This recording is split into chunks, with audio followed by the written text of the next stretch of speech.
Olá, queridos inscritos aqui do meu canal, eu sou o irmão Diego Oliveira. Estou passando aqui para te fazer um pedido. Assista esta pregação até o final, pois eu tenho certeza que Deus irá falar profundamente ao teu coração e você será edificado. Deus abençoe, obrigado por me acompanhar aqui no meu canal. Fique na paz do Senhor Jesus. Queridos e amados irmãos em Cristo Jesus, o texto que eu acabei de ler é um texto em que vemos Deus confirmar a chamada de Saulo de Tarso, que também é conhecido como Apóstolo Paulo. Este homem ficou conhecido nas salas teológicas como o apóstolo dos gentios. Por que este título foi incumbido à vida de Paulo? Porque Paulo foi alguém que com mais proporção pregou o evangelho para povos não judeus. E Paulo, ele era um judeu, conservador da lei, fariseu. Só que o chamado que Deus tinha para a vida de Paulo, ou Saulo de Tarso, era um chamado que não se limitava somente a um espaço ou localidade geográfica. Tanto que o texto diz que ele iria levar a palavra para os gentios, para os reis e para os filhos de Israel. Então percebe-se que este servo não lhe pregava somente para a igreja. Percebe-se que esse servo não pregava somente dentro da igreja. Percebe-se que esse servo, ele pregava para toda criatura, cumprindo o que Jesus disse em Marcos 16:15. Porque tem gente que no tempo atual, infelizmente, é triste no que eu vou dizer, só quer pregar para quem é crente, mas não quer pregar para um traficante, uma prostituta, não quer pregar para quem está na perdição. Só que Jesus, ele usa uma linguagem figurativa em Marcos 16:15, após ele ressuscitar, que o evangelho tem que ser pregado para toda criatura. Se formos olhar na ótica humana, todo ser que vive na terra são criaturas. E por que Deus, ou Jesus, usa essa linguagem figurativa? Porque quem está lá fora sem Jesus é visto somente como uma criatura. E toda criatura que está lá fora, sendo não essa ser humano, é ser irracional. E todo ser humano que está fora da presença de Cristo está em um período de irracionalidade. É por isso que nós devemos pegar a toda criatura.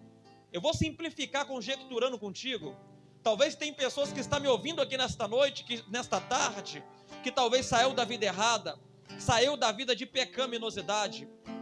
Volta lá atrás, aonde você vivia, quem você era, o que tu fazia e tu praticava. Somente um ser irracional faz o que nós fazíamos outrora sem Jesus. Porque quando nós recebemos a racionalidade mediante a convenção em Cristo Jesus, aquele que traficava não trafica mais, aquele que roubava não rouba mais, aquele que adulterava não adultera mais, aquele que fornicava não fornica mais, aquele que cometia atrocidades não comete mais. Então só comete quem está vivendo no tempo da irracionalidade. É apenas um ser vivente que vive nessa terra como qualquer outra criatura. Agora, a partir do momento que tu entrega a sua vida para Jesus, tu já não é mais visto como uma criatura qualquer, mas tu é visto como uma nova criatura, e eu vou mais além, filho de Deus o Altíssimo. É por isso que nós devemos adotar sobre a nossa vida o exemplo de Paulo. Quem era Paulo? Paulo, ele era mestre, alguém que cresceu com conhecimento extraordinário da Torá, o livro da lei. Paulo é alguém que cresceu aos pés de Gamaliel, um dos maiores doutores do período que já existiu da igreja primitiva. Paulo era alguém que cresceu sabendo o que era a palavra de Deus. Só que existia um porém. Mesmo com todo esse entendimento que Paulo tinha, ele vivia numa certa ignorância. Por quê? Porque ele combatia os cristãos, ele combatia os servos de Deus, porque ele tinha no sua concepção que ele, combatendo os cristãos, ele estava fazendo um bem à vontade de Deus, mas na verdade ele estava vivendo no tempo da ignorância. Porque quem combate cristão está cometendo o pior erro da tua vida. E lá vai um conselho aqui para você: mexe com quem for preciso você mexer lá fora. Vou simplificar: se você quiser mexer com traficante, até mexe. Se você quiser mexer com macumbeiro, até mexe. Se você quiser mexer com os demônios, até mexe. Se você quiser mexer com Satanás, até mexe. Mas não mexe com a igreja lavada e remida pelo sangue de Cristo, que tu vai arrumar um problema sério para a tua vida. Por quê? Porque a igreja lavada e remida pelo sangue de Cristo, existe alguém que peleja por ela. E esse alguém não é um ser que habita nessa terra. Esse alguém é um ser que habita no céu e dentro de nós, que somos morada do Espírito Santo dele. Esse ser é alguém que Paulo disse em Romanos, que existe um Deus que nos justifica. Esse ser é alguém que disse para Moisés em Êxodo 14:14, o Senhor pelejará por vós e vós calarei. Esse ser é alguém que você não precisa se preocupar com calúnias, com crítica, com perseguição, porque ele mesmo, quando você anda na qualidade que ele quer que você esteja, servo do Senhor por excelência, ele vai fazer questão de justificar você em qualquer justificativa que for preciso ele justificar você. É por isso que Deus levanta Saulo, porque ele não era um homem qualquer. Por que eu digo que ele não era um homem qualquer? O texto diz, ele vai pregar para os gentios, ele vai pregar para os reis, homens da alta sociedade, ele vai pregar para os povos de Israel, os judeus. Já deu para perceber que Paulo era alguém cheio de autoridade, era alguém que estava disposto a ir em qualquer localidade geográfica para pregar a palavra. Só que nos tempos atuais, amados irmãos em Cristo, é triste o que eu digo para vocês agora. Nos tempos atuais, muitos não querem ir em qualquer lugar e pensa que fazer obra de Deus é somente vir num culto como esse, sentar na cadeira, voltar para casa. Isso não é fazer a obra de Deus. O momento que nós estamos aqui, estamos adorando ao Senhor. Fazer a obra de Deus é sair da comodidade de um espaço geográfico para o outro, anunciar a palavra, independente de quem é que vai ouvir a palavra, independente se vão dar crédito para a palavra. Isto é fazer a obra de Deus. Então permita-me dizer uma verdade para você: se tu achava que fazer a obra era somente vir num culto como esse, sentar nessa cadeira, tu está totalmente errado. Tu está vivendo no tempo da ignorância, ausência de conhecimento. Fazer a obra é você arregaçar a manga, é pôr a mão no arado, é aí onde que ninguém quer ir mesmo, e começar a pregar a palavra de Deus para o povo que precisa ouvir esta palavra. Porque quando nós negligenciamos em pregar esta palavra, pastor, nós cometemos um pecado terrível. Por quê? Qual pecado é esse que nós cometemos? Um egoísmo, irmão. Porque um dia para mim estar nesse altar, alguém pregou para mim. Um dia para você estar dentro desta casa, alguém pegou para você. E por que você não vai pregar para quem está lá fora também, meu irmão?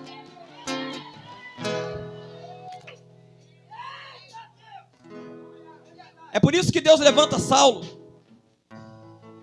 Eu imagino Deus conjecturando com os irmãos. O cara é brabo, ele persegue mesmo, ele tem autoridade, ele tem poder em suas mãos.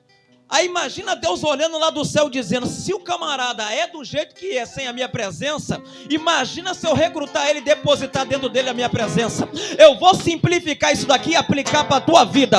Você que ainda não serve a Jesus, se tu é o que tu é sem a presença de Cristo, que te capacita e que te outorga sobre a tua vida unção, poder e autoridade, agora tu imagina você tendo Deus sobre você. Imagina Deus depositando essa presença dentro de você. Irmão, se o diabo te usava para matar, Deus vai usar você para dar vida. Se o diabo usava você para destruir, Deus vai usar você para reedificar. Se o diabo usava você para fazer o mal, Deus vai usar você para fazer o bem, e não importa quem, para quem precisa receber o bem da parte do Senhor.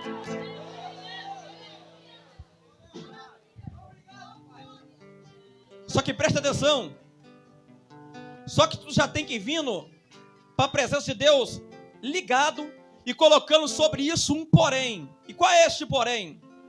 Nem todo mundo vai gostar de ver você sendo usado por Deus. Nem todo mundo vai ter estrutura e capacidade suficiente para ver Deus usando você. Nem todo mundo vai ficar satisfeito e feliz em ver que Deus está levantando você. Nem todo mundo vai ficar rindo à toa porque vê Deus exaltando você. É aí que começa a oposição se levantar, porque muitas pessoas vão se levantar contra você, não pelo que você tem, mas pelo que você carrega dentro de você. Muitas pessoas vão se levantar contra você, não por onde você chegou, mas por onde Deus te colocou. Muitas pessoas vão se levantar contra você, não por onde que você está, mas aonde Deus decidiu que você permaneça onde você está. E é por isso que muitas pessoas vão vir de todas as maneiras. É aí então que se inicia aquela crítica. Aquele fulano ele não prega, aquele fulano ele está na igreja, mas na verdade ele está se escondendo. Aquele fulano ele está na igreja, mas ele não é um tão bom assim. Mas permita-me dizer uma verdade para você: se Deus olhasse para a opinião de pessoas, nem aqui dentro da casa do Senhor você estaria, rapaz. Se Deus olhasse para a opinião de pessoas, nem aqui pregando eu estaria. Porque nos tempos que eu comecei a pregar, pastor, eu comecei contando o testemunho, irmã. Eu pregava o testemunho porque eu não conhecia a palavra, eu não entendia nada da palavra, não tinha nenhum conhecimento da palavra. Mas depois que eu aí as pessoas se levantavam contra mim: esse daí não vai passar do testemunho, esse aí só conta testemunho. Mas depois que eu comecei a pregar a palavra, o povo falou: o cara se esqueceu de onde saiu, não conta mais testemunho. Tem que contar testemunho, irmão. O testemunho eu conto quando Deus manda eu contar. Mas se quem me ouve não estuda a palavra de Deus para pregar a palavra, o problema não é meu, não. O problema é você que não tem compromisso com a palavra.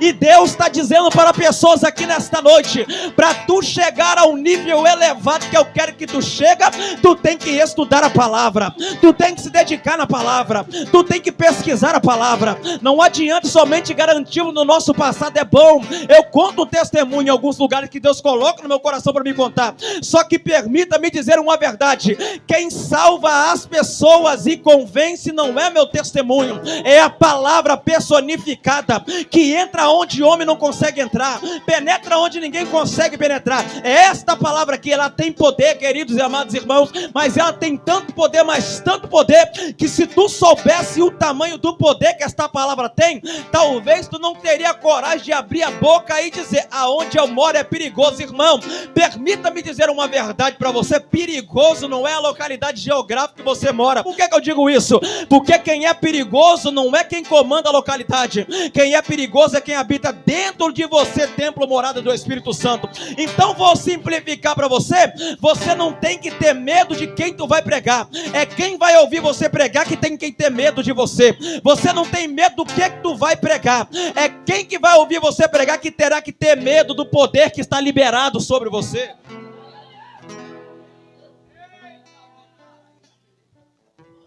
Presta atenção. O chamado de Paulo, ou Saulo de Tarso, se inicia após a morte de um diácono chamado Estevão, que exercia o papel de um excelente evangelista. E todos nós sabemos e conhecemos a história que Estevão ele foi assassinado simplesmente porque pregou a palavra verdadeira. E após Estevão ser assassinado, a Bíblia diz, no capítulo 8, que iniciou uma grande perseguição contra a igreja.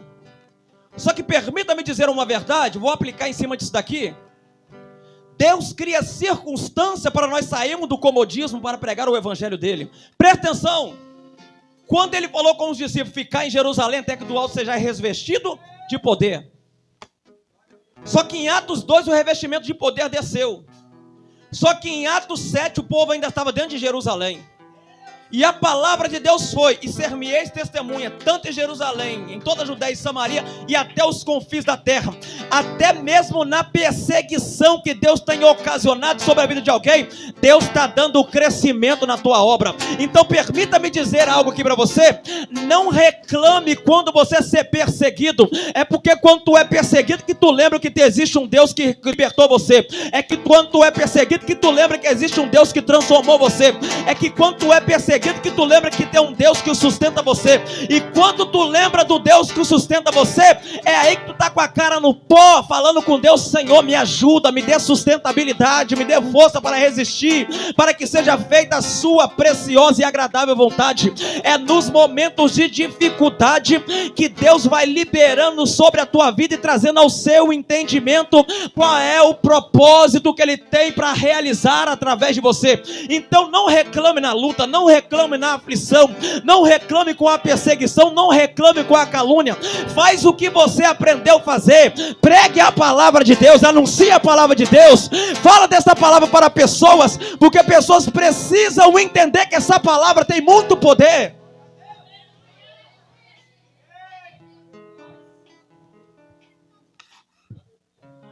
Aí após a grande perseguição iniciar, Saulo vai para Damasco. Enquanto ele estava indo para Damasco, a Bíblia diz que o dono da igreja teve um encontro pessoal com ele.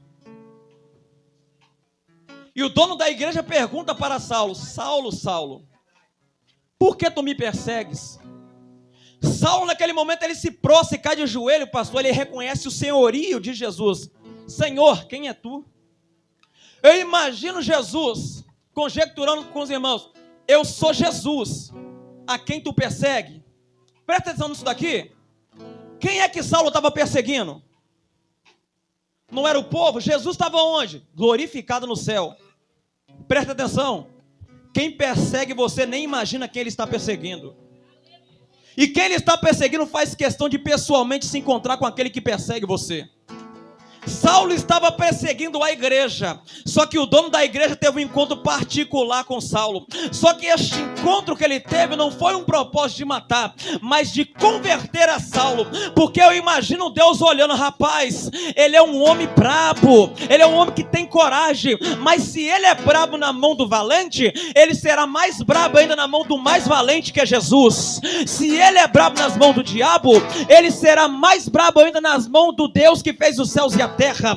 Se você é quem tu é fora da presença de Deus, imagina o que tu será dentro da presença de Deus, irmão. Então permita-me dizer uma verdade para você: entrega a sua vida para Jesus enquanto é tempo, você que não aceitou a Cristo, porque Ele conta com você na caminhada cristã. Mas talvez tu olha para você e diz: Diego, mas a condição que eu estou, será que Deus me aceita? Jesus, Ele disse em Mateus 11:28, vinde a mim como está, nas entrelinhas, simplificando para você: se está no tráfico, vem. Se está na prostituição, vem. Está no alcoolismo, vem. Está vivendo no pecado, na perversidade, vem. E depois que eu ir, deixa que eu vou resolver pessoalmente o que tiver para resolver na tua vida.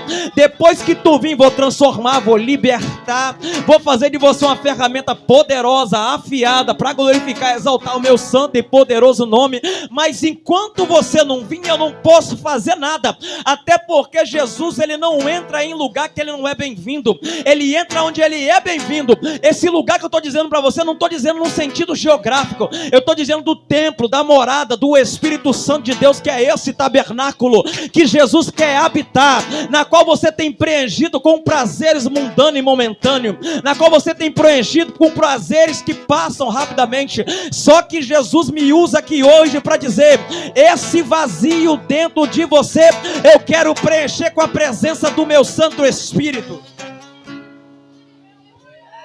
Escuta, Jesus dá uma ordem para Saulo. Olha como ele reconhece o senhorio de Jesus. Vai para a rua chamada direita,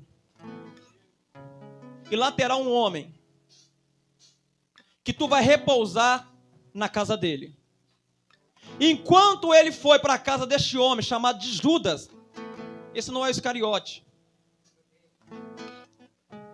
a Bíblia diz que o próprio Jesus, ele tem um encontro com Ananias. Quem era Ananias? Um discípulo de Jesus, um servidor de Jesus, alguém que fazia a obra de Jesus. E Jesus vai falar com Ananias: Ananias, vai até a rua chamada direita, na casa de um certo Judas. Lá tem um homem pelo nome de Saulo, e ele já está orando há 3 dias. E ele viu em uma visão que um homem chamado Ananias iria chegar até ele, impor as mãos, e escamas cairiam do rosto dele, e ele seria batizado com o Espírito Santo. Só que presta atenção numa coisa: quando Jesus fala com Ananias, ele usa a palavra hebraica chamada Hanani, que quer dizer, eis-me aqui. A palavra eis-me aqui diz respeito a você falar, eu estou pronto para o que der e vier. Só que permita-me dizer uma verdade. Tem muita gente que acha que está pronto para o que der e vier, mas quando vem a primeira prova, o primeiro vento, a primeira tempestade, é o primeiro a pular da presença de Deus. Tem muita gente que acha que está pronto, e quando vem as lutas, a dificuldade, é o primeiro a sair da presença do Senhor, é o primeiro a murmurar. Engraçado, pastor. Às vezes eu fico vendo crente aí murmurador, que passa por uma prova e começa a resmungar e a murmurar. Mas quando era escravo do diabo, era pisoteado e humilhado, mas não saía da presença do diabo. Aí na presença de Jesus, quer sair da presença dele, só porque passou por uma luta, por uma aflição. O Jesus, ele já tinha dito para nós, no mundo tereis aflições, mas tem de bom ânimo, eu venci o mundo. Ananias falou, eis-me aqui, Senhor. Aí o Senhor, vai lá até ele, tem um homem chamado Saulo. Só que quando Jesus fala de quem se tratava, é aí que então que Ananias entra em uma relutância contra o dono da igreja, a saber, Jesus. Senhor, vi muito falar deste homem, que ele tem carta e lá em Jerusalém ele persegue os teus santos. Homem este que tem trazido rumores de morte para a vida dos teus servos. Só que presta atenção numa coisa, a palavra de Jesus vai, pois para mim ele é um vaso escolhido. Presta atenção. Saulo estava perseguindo a igreja, mas era vaso escolhido por Deus.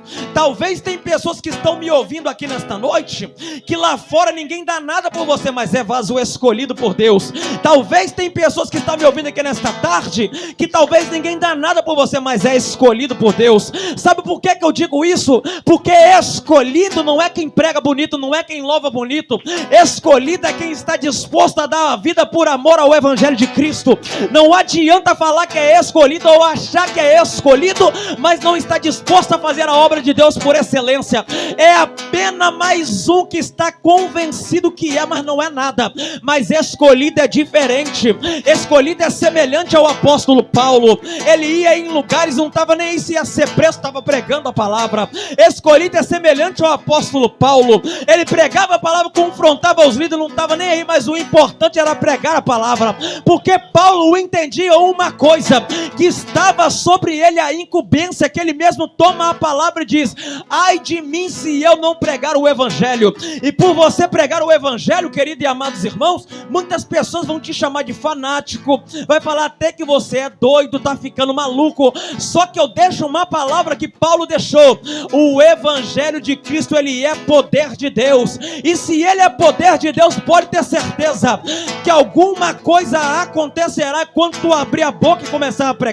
Eu sei que há lugares que nós pregamos, parece até que ninguém está ouvindo a palavra, não está dando crédito para a palavra, só que o profeta Isaías, ele toma a palavra dizendo que esta palavra que eu estou pregando para vocês, ela não vai voltar vazia, ela vai surtir algum impacto. Mas eu digo algo para você aqui nesta tarde, pelo amor de Deus, não deixa de pregar essa palavra não, continue pregando ela, pois eu tenho certeza que através de você Deus vai salvar muitas vidas, por causa não da tua oratória, por causa não da tua exegese, mas por causa da palavra personificada. Por que Saulo era um vaso escolhido? Quando vamos estudar esse conceito de vaso, antigamente nós não era visto como um vaso. Tanto que na criação do mundo, a Bíblia diz que a matéria que Deus usou para criar o ser humano foi o pó da terra. Se ele criou o pó da terra, se ele usou o pó da terra, automaticamente é perceptível, e claro, isso é o entendimento dos irmãos, que se tornou uma massa. Só que Deus, em sua presciência, como foi dito aqui nesta noite, ele mostra para Jeremias a nova obra que ele estava fazendo. Jeremias, desce lá na casa do oleiro, vai lá para tu ver os vasos. O conceito de vaso, no sentido desse tabernáculo, que é depositado o tesouro mais valioso, só é visto a primeira vez em Jeremias 18. Só que presta atenção aqui comigo. Deus, o oleiro divino, ele estava projetando esse recipiente para depositar dentro dele o que ele depositou dentro de você. a oportunidade de ser um portador desta palavra, transmissor desta palavra, anunciador desta palavra. Só que presta atenção, Paulo, ele foi chamado de um vaso escolhido e ele entende muito o que é vaso. Tanto que ele toma a palavra e ele vai dizer, no capítulo 2 da segunda carta de Timóteo, verso de número 20, que numa grande casa existem muitos vasos. Vasos de ouro, vasos de prata, vasos de madeira e vasos de barro. Uns são para honra, outros para desonra. Quando vamos ver o que é um vaso de desonra, um vaso de desonra ele era usado para colocar tudo aquilo que não prestava, simplificando, lixo, o que não presta. Mas um vaso de honra era aquele vaso que muitos não dava nada, mas estava depositado um bem incalculável, que não possui um valor monetário. Quando vamos ver o profeta Jeremias no capítulo 32, ele vai dizer acerca de um terreno que ele havia comprado, e nesse terreno ficava um vaso de ouro em cima. Só que o vaso mais precioso de barro, que talvez na ótica humana não tenha nenhum valor, ficava enterrado, possuindo dentro dele a escritura, que confirma quem é o proprietário legível do terreno. Só que presta atenção nisso daqui. Deus, em sua multiforme sabedoria, Ele já sabia o que Ele iria depositar em você. Ele já sabia o que Ele ia confiar em você. É por isso que, parafraseando o apóstolo Paulo, ele escreve o que foi lido aqui nesta tarde, em 2 Coríntios 4:7, que Deus escolheu depositar dentro de vasos de barro o tesouro, a palavra, que possui um valor incalculável, para que a excelência do poder não seja do ser humano que acha que prega demais, para que a excelência do poder não seja para o teólogo que acha que conhece demais, para que a excelência do poder não seja do vaso que acha que faz e acontece, mas não faz nada se Deus não usar ele para fazer. Para que a excelência do poder seja somente do oleiro divino que projetou milimetricamente você. É por isso que nos tempos atuais, querido e amado pastor, vemos muitas pessoas por aí, que pessoas olham, criticam, julgam e condenam. Olha só aqui uma coisa que eu fiquei maravilhado. Quando eu cheguei aqui nesta tarde, olhando para esse rapaz aqui, quem olha assim é magrinho, igual eu assim também, ó. A primeira ótica humana em muitos altares desse Brasil aí vai dizer, ih rapaz, não tem nada para oferecer para nós. Só que ele esqueceu uma coisa: pode até não ter valor monetário, mas dentro dele existe um valor que não tem monetarização.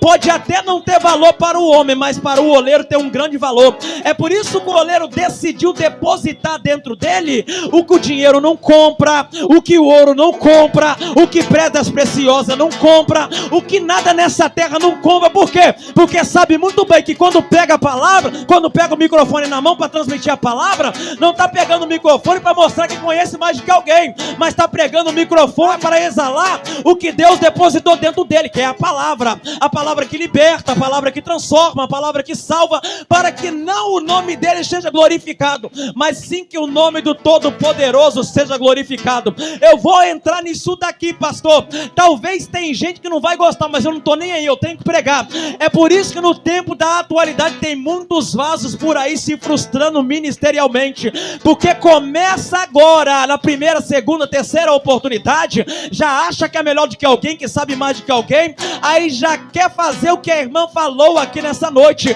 competir quem prega mais, quem louva mais, quem faz mais. Enquanto isso, aquele que não compete, Deus vai lançando ele, vai levantando ele, vai exaltando ele, e quem acha que faz e acontece, vai ficando para trás, que não faz nada, que quem faz é Deus, quem opera é Deus, quem liberta é Deus, quem usa é Deus, é tudo para a glória de Deus. Enquanto você que está me ouvindo continuar com esse conceito que tu faz alguma coisa, que tu pega o microfone, que cai fogo do céu, o Senhor dos exércitos, ele vai te resistindo por causa da tua soberba, e aquele pequenininho que ninguém dá nada, que ninguém acredita, Deus vai levantando para fazer a diferença, Deus vai levantando para exaltar o nome dele, Deus vai levantando para que a excelência do poder seja somente dele.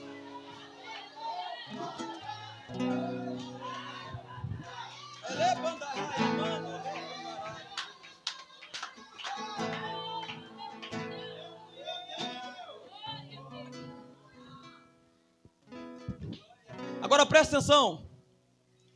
O apóstolo Paulo foi um dos maiores missionários que já existiu depois de Cristo. O maior implantador de igreja que já existiu. Agora tu imagina uma coisa. Se Deus fosse olhar para a opinião de Ananias. Imagina uma coisa. Se Deus fosse olhar para a opinião de pessoas. Tu nem aqui estaria.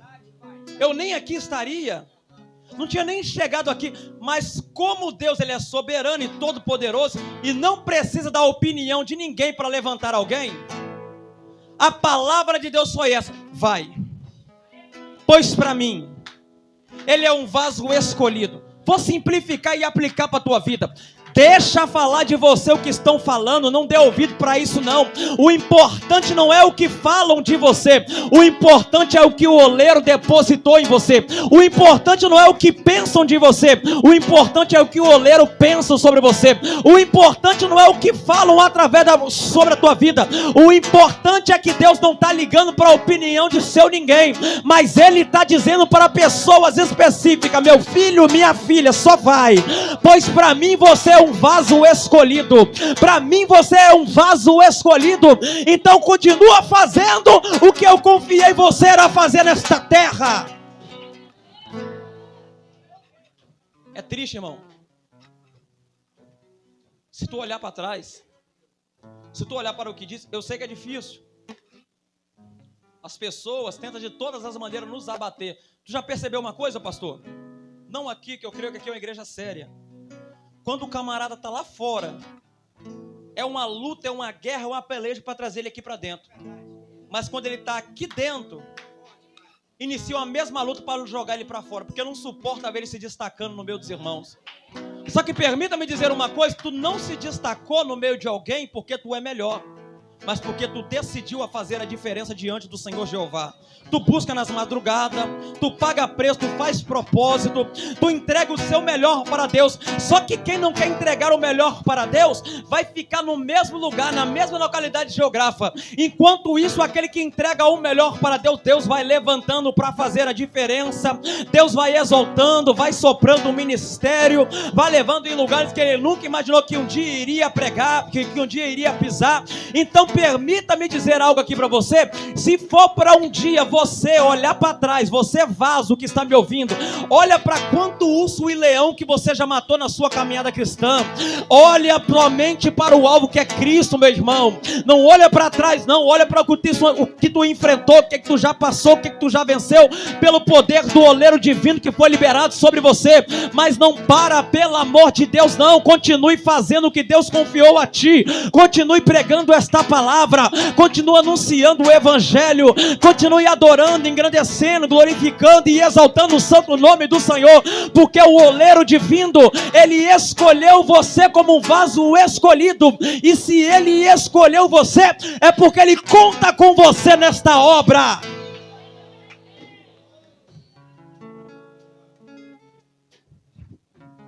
Irmãos, eu não vou mais além, que eu preciso ir. Mas antes de eu ir, eu quero fazer uma pergunta aqui nessa noite. Eu sei que tem pessoas que estão me ouvindo aqui, que talvez está passando por aquele momento: eu vou parar. Ou até mesmo está pensando: será que eu vou resistir até o ano que vem? E por este motivo, à luz das Escrituras, como escreveu Tiago, que a oração de um justo pode muito em seus efeitos, eu quero orar pela tua vida. Tira o tripé ali, meu filho. Tira o tripé ali, tira.